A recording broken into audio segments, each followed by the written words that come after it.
Imagine this. The year is 1994. A country that barely knows what offsides means is about to host the biggest sporting event on planet Earth. The entire world is laughing. Europe thinks it's a joke. South America thinks it's an insult. And then something incredible happens. Something that changed American sports forever. This is the story of how the United States fell in love with soccer and why 2026 is about to complete that story. Let's go back to 1994. When FIFA announced that the United States would host the World Cup, people lost it. Critics in Europe said, and I quote, that the US was a country without a top-tier professional league and a population that doesn't understand the game. They weren't entirely wrong. In 1994, the US didn't even have MLS. Major League Soccer didn't exist yet. There were no packed stadiums of soccer fans, no massive TV deals, no Pulisic posters on kids' bedroom walls. Just a country that played football, not the other kind, and wasn't really sure what to do with this round ball sport. But here's the crazy part. The 1994 World Cup became the most attended World Cup in history at that time. Stadiums were packed. Americans showed up, even if they didn't know all the rules. And for a whole generation of kids watching on TV, it was the first time they ever felt something about this sport.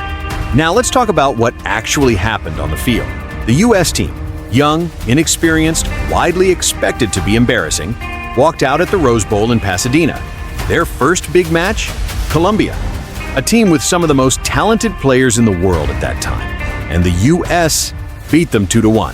Defender Alexi Lalas later said, "Everybody thought we would lose to Colombia, right? Final whistle blows. All hell breaks loose in the most positive way." It was described as the US soccer equivalent of the 1980 Miracle on Ice. The US made it out of the group stage. They reached the round of 16.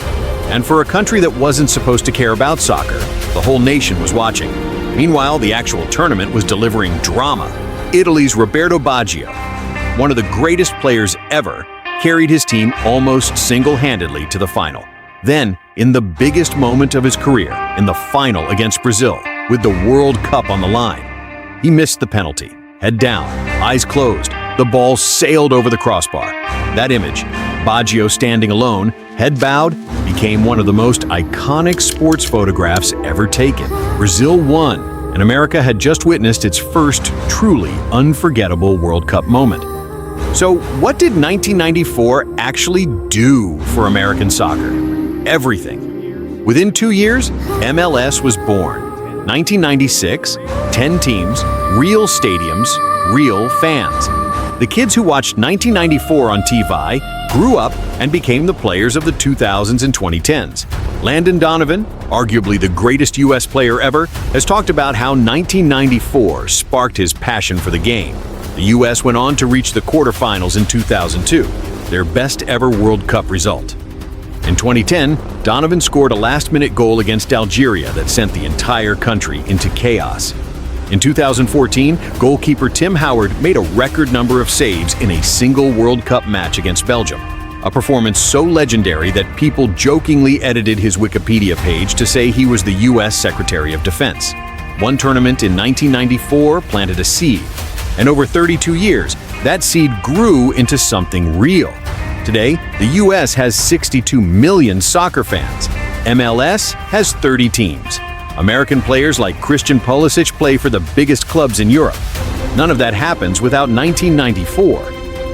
And now, 32 years later, the World Cup is back.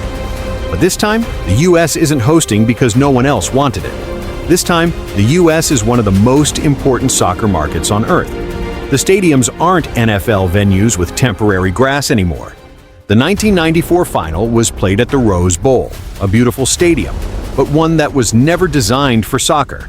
In 2026, the final is being played at a brand new stadium in New Jersey. And the tournament is spread across 16 cities, across 3 countries. The most expensive stadium ever built, SoFi Stadium in Los Angeles, features a 4K video board, a retractable roof, and a digital fan experience that 1994 couldn't have imagined. And the U.S. team, led by Christian Pulisic, playing for AC Milan, Weston McKennie, playing in Europe.